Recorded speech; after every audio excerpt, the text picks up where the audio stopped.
di meja makan kenapa banyak makanan? Dia yang nyiapin. Kayak linglung.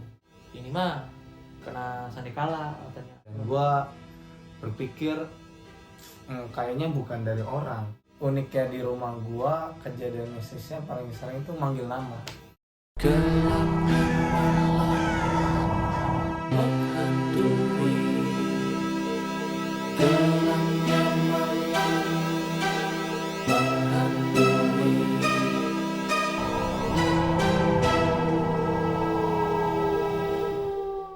Selamat datang di gelapnya malam. Jangan biarkan kegelapan malam sampai menikam. Iya, betul. Di gelapnya malam ya. Sekarang episode ketiga. Cepet banget ya. Cepet banget ya. Nggak kerasa. Kemarin kita udah di episode 1 ngebahas soal rumah dengan tema rumah bukan tempat yang aman. Di episode kedua juga masih sama ya, part kedua dari rumah bukan tempat yang aman. Dan yang ketiga ini. Dan yang ketiga juga kita masih ngomongin soal rumah karena emang rumah kita itu cukup sangat punya banyak cerita horor ya. Dan kali ini mungkin gua dulu kali ya. Oke, dari lo mungkin. Jadi gua ini punya bisa dibilang saudara gua lah. Mungkin gua gak bakal menyebut spesifik kali ya. Iya. Saudara gua itu tinggal bareng gua, yang ngurus gua juga. Terus waktu itu tuh gua masih kuliah, gua pulang ke rumah itu masih kayak 3 sampai lama-lama itu 6 bulan sekali lah. Nah, waktu itu ceritanya tuh lagi habis lebaran. Habis Idul Fitri. Kan masih banyak makanan-makanan di meja, masih ya selayaknya kayak setelah habis Idul Fitri aja kayak gimana vibe-nya masih kental banget lah Idul Fitrinya ya. Nah, jadi ceritanya waktu itu sore. Keadaan tuh sore, gua lagi nonton TV. Dan emang saudara gua ini gua gak tahu dia itu kemana tadinya, dan motornya gak ada. Jadi feeling gua berarti mungkin lagi main ke temennya. Iya, lagi nggak ada. Iya, lagi main lah di rumah. Ada di rumah. Terus sore jam 4:30 kayaknya, gua lagi nyantai nonton TV, tiba-tiba saudara gua tuh masuk. Terus tadinya kayak biasa. Terus tiba-tiba dia nanya, ini pada kemana yang lain? Padahal kan itu tuh emang udah beberapa hari setelah lebaran kan. Jadi saudara-saudara gua yang datang ke rumah tuh udah pada pulang ke tempatnya masing-masing, ke rantauannya masing-masing. Iya, udah pada ini. Iya, dan dia juga tahu. Harusnya. Bukan harusnya, emang dia nganterin. Dia tuh nganterin. Iya. Harusnya tahu dia tuh saudara-saudara kita tuh udah pada pulang, udah pada ngerantau lagi gitu. Tapi dia tuh dia tuh nanya, ini saudara-saudara kita kemana nih? Kok pada gak ada? Terus ini di meja makan kenapa banyak makanan? Kan dia yang nyiapin. Kayak linglung. Kan dia yang nyiapin. Itu gua udah bingung banget mau gimana. Pokoknya akhirnya gue tinggal, gue lari ke saudara gue lagi yang satunya.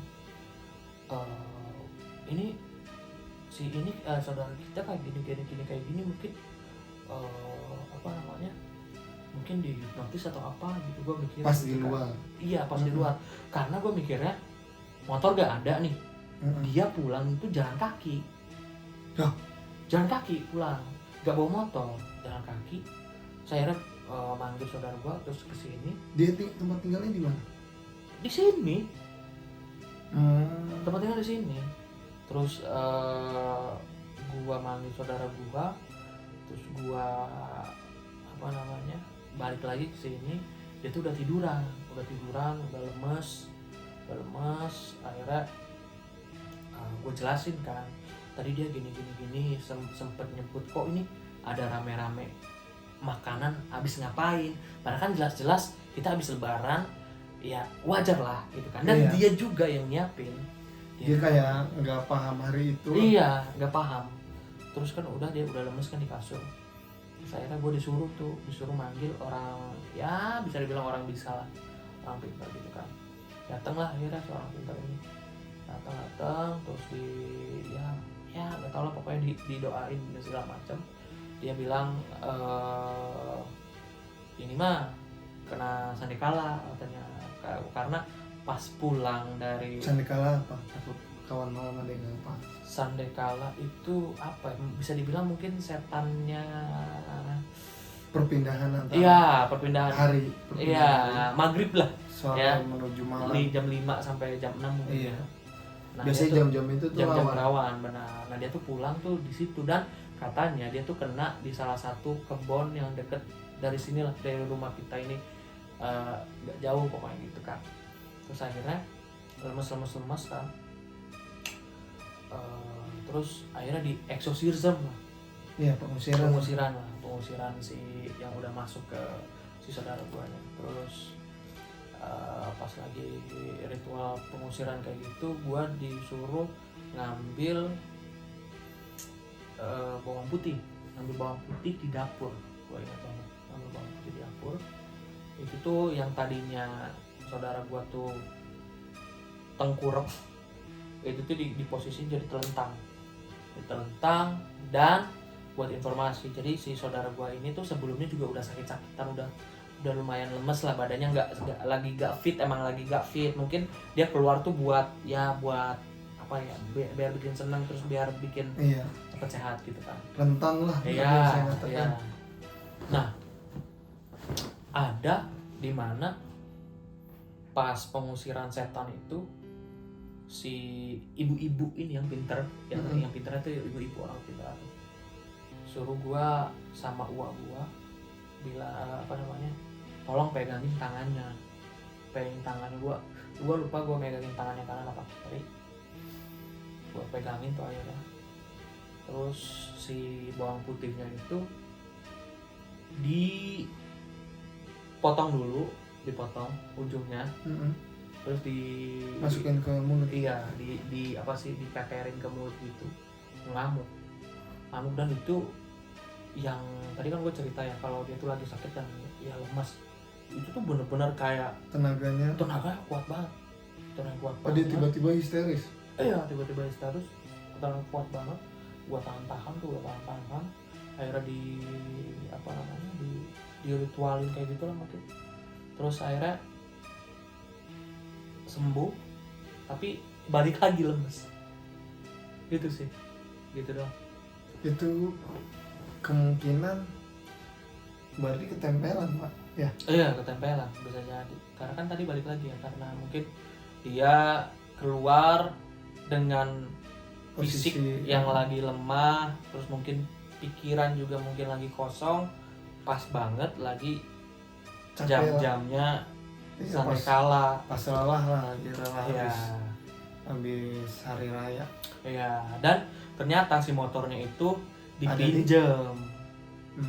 dipinjam sama saudara kita. Tapi dia nggak paham, nggak ingat. Udah situ yang lumayan horor lah. Ya karena kayak benar-benar nggak sadar ya. Iya, benar-benar nggak sadar. Terus yang gua herannya tuh yang dia tuh lemes terus tapi jadi kuat gitu loh. Sampai gua juga hampir kewalahan megangin si tangannya. Tapi itu prosesnya lama. Mungkin setengah jam 45 menitan lah proses si pengusirannya itu. Terus habis itu ya udah dia kembali dengan keadaan sadar, ingat. Sadar tapi lemas. Tapi ingat dia habis melakukan apa?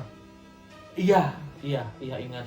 Dan kita tahu kenapa si motornya dipinjam sama saudara kita tuh, karena dia bilang setelah sadarnya, motor kemana? Oh, dipinjam sama si ini gitu.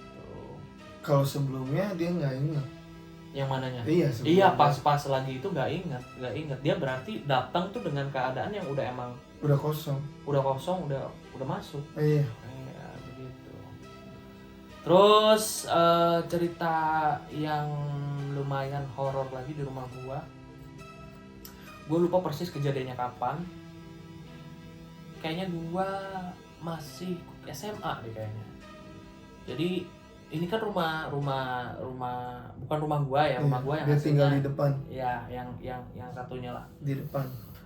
Nah itu tuh gue lagi main main bola kecil gitu Di dalam. di dalam rumah, sama saudara gue lagi main berdua tenang-tenangan gitulah. Nah itu tuh waktu tuh jam 4:30 lagi main, terus tiba-tiba ada aroma amis yang keluar. Menyengat banget, beneran menyengat banget pak, mungkin kayak darah kali ya, kayak beneran amis banget beneran di ruang tengah itu ya posisinya. Di ruang tengah. Akhirnya Lu main di depan? Enggak, main bola di ruang tengah. Jadi kan rumah gua tuh lorong kayak gitu loh, terus ada kusennya gitu. Jadi kayak ada gawang lah. Nah kita tuh jadiin itu tuh gawang gitu. Nah udah tuh pas tahu ada aroma bau amis. Akhirnya kita ngomong dong ke orang yang lebih dewasa lah. Ngomong ke saudara gua, ini kok bau amis ya, bla bla bla bla bla. Terus datanglah saudara kita, terus dicium-cium, oh iya bener emang bau amis. Oh, orang lain juga masih Iya. masih mencium dengan yang sama. Mencium. Terus akhirnya kita tuh, karena waktu itu tuh gua tidur tuh di ruang tengah ya, jadi ada kasur dan segala macam. Habis itu kita bongkar satu-satu, buka lemari, ngecek ke atas lemari kan, nggak ada temuan, nggak ada bangkai nggak ada sama sekali bau ada bangkai atau apapun, nggak ada. Itu tuh hari pertama. Hari kedua selanjutnya di jam yang sama persis 4:30 jam 5-an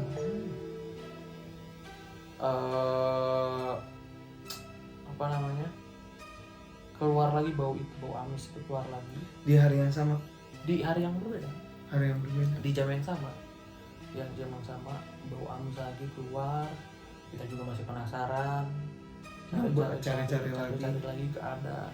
Tapi kalau misalkan udah lewat dari mungkin maghrib, jadi ada waktu tertentu. Jadi kalau misalkan udah lewat nih waktunya, udah hilang beneran, gak ada sama sekali bau amis itu. Terus hari ketiga sampai berulang-ulang. Iya, hari ketiga muncul lagi bau amis itu kan. Kita masih berusaha tetap positif, masih nyari-nyari di kasur dan di segala macamnya, tetap aja gak nemu. Akhirnya kita bertiga kalau nggak salah, gua sama saudara gua, akhirnya kita memutuskan untuk ayo kita coba sholat di tempat yang emang bau amisnya itu paling menyengat. Nah, akhirnya kita sholat di situ beberapa hari lah, maksudnya secara rutin gitu. Terus akhirnya alhamdulillah hilang, dan sampai detik ini pun kita belum tahu itu bau amis dari mana. Iya, nggak pernah ditelusuri lebih lanjut lah. Itu sih yang lumayan ya, karena berkuruk merinding. Kalau bau-bau kayak gitu pasti ada sumber ya Pak? Iya, harusnya kalau kayak wangian, bau wangi kayak gitu juga pasti kan harus ada sumber ya. Kalau kita di suatu ruangan, mungkin kawan-kawan juga pernah ngerasain di ruangan tertentu yang tertutup tiba-tiba ada bau-bau aneh ataupun wangi-wangi aneh, pasti bakal ada sumbernya. Bakal berpikir mungkin itu setan gitu. Ya, gue pernah baca, gue lupa kalau bau amis itu apa. Ada bau amis itu apa? Iya, menurut kepercayaan orang Indonesia mungkin apa ya? Kayak bau pandan, terus bau nangka. Ubi bakar, genderuwo katanya. Terus kalau tadi nangka tuh apa ya, ada juga kan. Terus juga bunyi itu kayak bunyi hewan juga. Menurut beberapa kepercayaan di suatu tempat ada yang mengatakan itu mengidentifikasikan bahwa ada penampakan. Jauh, antara jauh dan dekatnya kita nggak tahu. Nah, yang kalau gua dengar lagi katanya kalau semakin dekat sumber suara itu jauh, tapi kalau misalkan suaranya jauh itu besarnya dekat. Iya. Gitu. Karena kalau wewangian kayaknya kawan malam juga pasti banyak yang sering ya. Karena hal yang kayak gitu kayaknya cukup sering kita jumpai Pak. Iya. Halayak umum. Iya. Apalagi mungkin pas malam Jumat kan, terus kayak bau kemenyan, dan lain-lain, bau melati. Terus juga biasanya kalau ada kejadian orang nggak ada. Iya. Misalnya lagi beberapa hari. Di tahlil biasanya itu ada bau. Di luar dari orang-orang datang dengan wewangian. Maksudnya. Iya, kita juga bisa bedain. Iya, ada tiba-tiba wangi apa. Karena gue pribadi juga kalau wangian cukup sering, Pak. Cukup sering. Dulu rumah deket ada musola kecil. Juga pernah sholat tarawih. Itu kan musola pribadi sebenarnya, musola keluarga lah. Ya itu tuh kita emang bukan jarang, tapi lebih tepatnya orang untuk sholat di musola tersebut tuh cukup jarang. Mungkin hanya dari lingkup keluarga kita aja. Karena di tempat gua musola banyak ya Pak. Maksudnya jadi bukan tujuan lah. Nah itu hanya lingkup keluarga. Singkat cerita tuh ada suatu kejadian di mana itu sholat subuh. Tepatnya gua sebelum azan tuh datang ke situ lah. Datang ke musola tersebut. Nah itu tuh pas gue pengen ngambil air wudhu, jadi tempatnya masih gelap banget. Dia di kehidupan tahun 2011-2012 masih sepi-sepinya ya. Di lingkup kita masih sepi banget. Itu gue masih SMP kalau nggak salah. Nah itu gue juga sempet nyium wangi kayak gitu Pak. Jadi wangi yang benar-benar asing lah, bukan wangi yang parfum tapi dan gue ngeliat sekeliling gue tuh nggak ada orang. Lu sendiri sendiri pengen sholat subuh. Gue datang duluan. Entah kenapa hari itu tuh kebetulannya gue datang duluan. Lucunya tuh, nah pas ngambil air wudhu emang tempatnya nggak minim lampu tuh penerangan hanya dari musolanya. Nah jadi masih keretan, masih sumur yang katrol. Itu tuh gue nyium bau wangi lama banget sampai gue ketika masuk, terus gue nyoba balik lagi ngelihat orang kok nggak ada, keluarga gue yang biasa datang tuh nggak datang kata gue masih nyium wanginya. Ya sekitar 15. Wanginya kayak gimana? Gue nggak bisa spesifik, mungkin kayak bunga-bungaan ya. Tapi bukan bunga melati juga, karena yang gue tahu bunga yang sering buat parfum kan melati ya. Gue nggak tahu itu wangi apa, gue nggak tahu. Pokoknya gue yakin itu bunga lah. Wanginya harum, bukan wangi yang kayak lu misalnya tadi bau amis gitu ya. Ini emang harum. Itu juga cukup buat gue merinding ya, dan gue berpikir kayaknya bukan dari orang. Gue ngeyakinin diri gue kayak itu bukan dari orang wanginya. Dan ya karena gue nggak terlalu berpikir ingin mengarahnya ke setan ya, jadi ya gue los aja. Jadi gue ya udahlah, terus ketemu subuh ya udah. Itu hanya sekali dan alhamdulillah selanjutnya nggak ada kejadian tersebut. Tapi kalau di rumah juga sering wangi-wangian cukup tajam. Dulu gue gue baru pindah lah di rumah tersebut lah. Itu tuh beberapa kali di beberapa sudut ruangan tuh emang sering tercium aroma harum wangi. Itu cukup tajam. Itu juga ada jam-jamnya. Kisaran sekitar maghrib. Sama berarti ya. Sebelum ataupun sesudah maghrib. Terus juga mendekati malam, setengah 12, setengah 1, spotnya tuh di situ mulu. Titik-titiknya tuh deket pintu, pokoknya deket pintu yang ruang tengah. Deket pintu ruang tengah. Jadi gue dulu bukan tipe yang pakai minyak wangi ya, karena masih bocil juga, karena nggak ada di keluarga gue. Mungkin bokap yang sering pakai minyak wangi, tapi itu pun kayak kalau keluar rumah terus kalau pengen sholat. Sedangkan di dalam. Iya, bokap gue nggak ada itu, lagi kerja kan, lagi dagang. Nah makanya gue sering banget itu ngerasain hal yang kayak gitu. Gue sampai ada di mana cukup merinding karena wanginya sangat-sangat tajam di penciuman. Itu jam nusuk ya? Nusuk banget. 1:30-an. Gua itu di hari biasa, weekday kayak masih sekolah juga itu tuh. Juga pas masih ya SMA, itu udah masuk ke SMA. Itu ceritanya gue pengen buang air kecil. Gua nyium, tadinya pas ke kamar mandi nggak nyium sama sekali, pas balik lagi pengen ke kamar nyium aroma wangi banget. Nah itu gue entah kenapa yang biasanya cukup berani, gue tiba-tiba merinding, ngedon gue langsung ke kamar, gue langsung nyoba ngetidurin aja.